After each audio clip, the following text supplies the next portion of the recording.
yo guys, welcome back to another blog. ભાઈ અમે લોકો સામાન ફેરવવામાં અમારો આખો દિવસ એટલો બિઝી નીકળી ગયો ને કે મેં જાણી જોઈને બ્લોગ જ નહીં બનાવ્યો. મને ખબર છે કે અમે 2 જણ છીએ, સામાન આખો ફેરવવાનો છે, તો ખાલી ખોટું હજી વિડીયો બનાવવાના ધતિંગો કરીશ ને તો વગર કામનું મગજ બગડશે. ના વિડીયો બનશે બરાબર, ના સામાન ફેરવાશે. એટલે પછી મેં કીધું વ્લોગ આપણે લેટ ચાલુ કરીશું. તો હમણાં હવે થોડું ઘણું ફાઇનલી જે મોટી વસ્તુ છે જે મોટા એમાં યુહોલમાં આવે તો એ વસ્તુ બાકી રાખેલી છે અને અમે લોકો યુહોલ પિક કરવા આવ્યા હતા. તો યુહોલ પિક કરીને જઈએ છે. ભાઈ આગળ બતાવો કેમેરામેન, મિસિસાગા સિટીનું સ્કાયલાઇન બતાવો જરા. અમે લોકો મિસિસાગામાં યુહોલ પિક કરવા આવ્યા છીએ.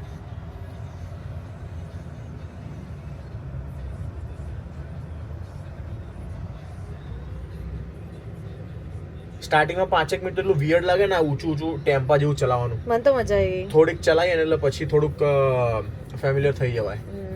તો બસ હવે ફાઇનલ લેગ છે. આમ તો બધું અમે લોકો સામાન ભરીને બધું આમ કહો ને કે ડમ્પ કરી દીધું, નવા ઘરે એવું કર્યું છે, બધું સેટ કરવાનું બાકી છે. તો બસ એ કરીશું અને નવું ઘર મસ્ત. અમે લોકો તો એક્સાઇટેડ છીએ ભાઈ બધું સેટઅપ કરવા માટે નવી જગ્યાએ. તો બન્યા રહ્યો બ્લોગમાં, આગળ બધું બતાવીશું.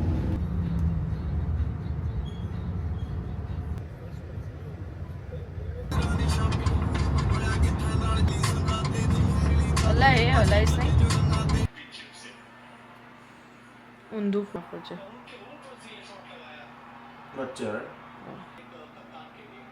હું તો એમ કહેતી હતી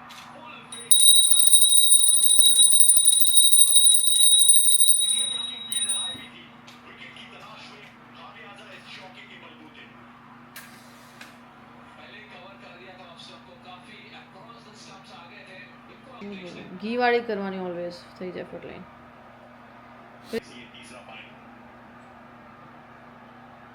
બસ 5 થઈ ગઈ. દર્શન પૂરા.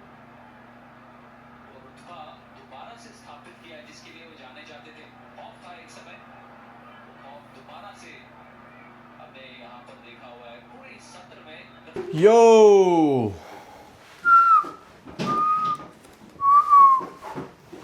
ભાઈ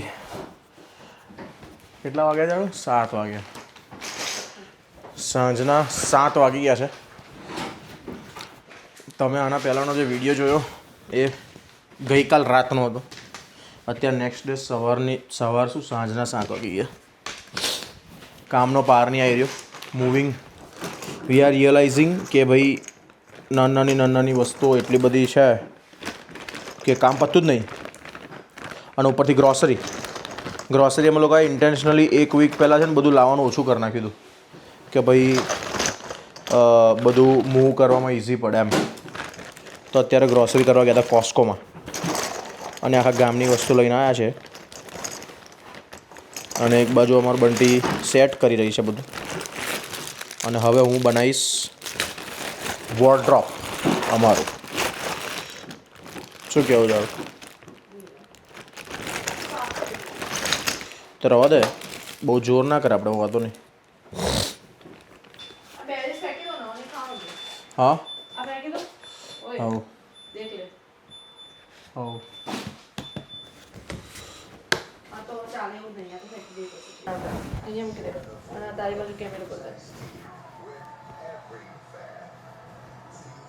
લાવ. જો હું આવી ગઈ એટલે ફટાફટ બનવા લાગી.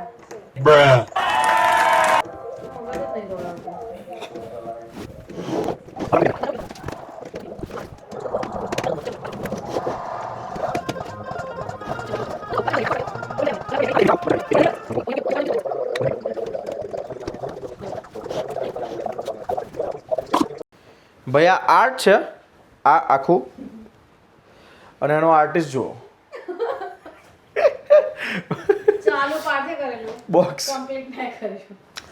બનાવી દીધું છે અને પાછળ જો બેકગ્રાઉન્ડ મસ્ત નવું ઘરનું સેટ થઈ રહ્યું. અત્યારે બધું નહીં બતાવો, આપણે સ્પેશિયલ વિડીયો બનાવીશું, પણ આવા કપડા માટે આ સેટ કરી દીધું છે. આ વ્લોગ એક પ્રોપર વ્લોગ તરીકે તો નહીં બને કારણ કે બિટ્સ એન્ડ પીસીસમાં રેકોર્ડ કરી રહ્યો છું, but I'll make something out of it. તો જે બી સ્નીક પીક થઈ રહી છે બેકગ્રાઉન્ડમાં બધું અમે લોકો રેડી કરી રહ્યા છે એ હું તમને બતાવતો રહીશ. The next day. મિત્રો ભાઈ તમારો આવી ગયો છે જોબથી ઘરે. એન્ડ હવે પ્રાઇવેટમાં આમ તો કેવું કે મારી ઈચ્છા એવી હતી કે હું જરા વિડીયોમાં છે ને હવે વ્લોગ તો મેં એડિટ કરી દીધો બટ 5-5.5 મિનિટથી વધારે કંઈ બન્યું છે આની બ્લોગમાં because we were too busy બરાબર.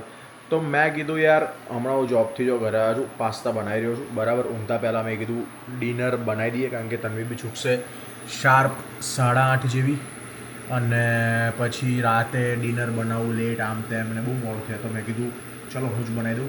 And that's the work of living in private કે ભાઈ આવ્યો છું, કોઈ જાતનું કોઈ સ્ટ્રેસ નથી, કોઈ બનાવશે કિચનમાં આમ કરતો હશે તેમ કરતો હશે, મને મારી સ્પેસ મળી ગઈ છે મસ્ત. તમારો ભાઈ કિચનમાં એપ્રન ભાઈ ઊભો હોય રીતે આમ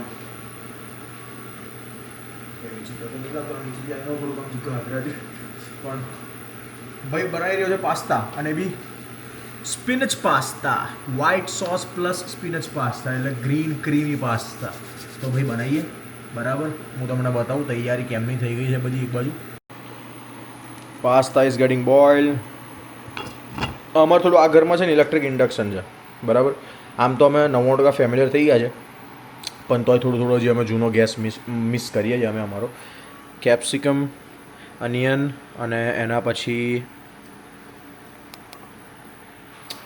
પછી હું અત્યારે જો મેર પડશે તો પેલી એની સ્પિનચની પ્યુરી બનાવી દઈશ અને બધું ફ્રીજમાં સ્ટોર કરી દઈશ. અને જ્યારે સાંજે હું ઉઠીશ અને તન્વીને લેવા જઈશ, તન્વી ઘરે આવશે તે ગાડી અમે લોકો ફ્રેશ તડકો મારીને પાસ્તા બનાવીશું. ઓરેગેનો ચીલી ફ્લેક્સ નાખી જોરદાર.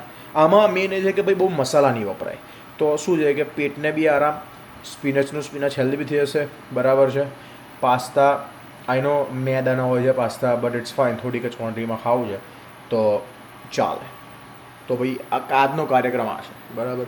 અને થોડું તમને જો આ પાછળની સાઈડ બેડ દેખાતો હશે, આ બાજુ કિચન છે તો બધું એકદમ કન્વિનિયન્ટ. માય ગોડ પાણી નીકળી ગયું બહાર.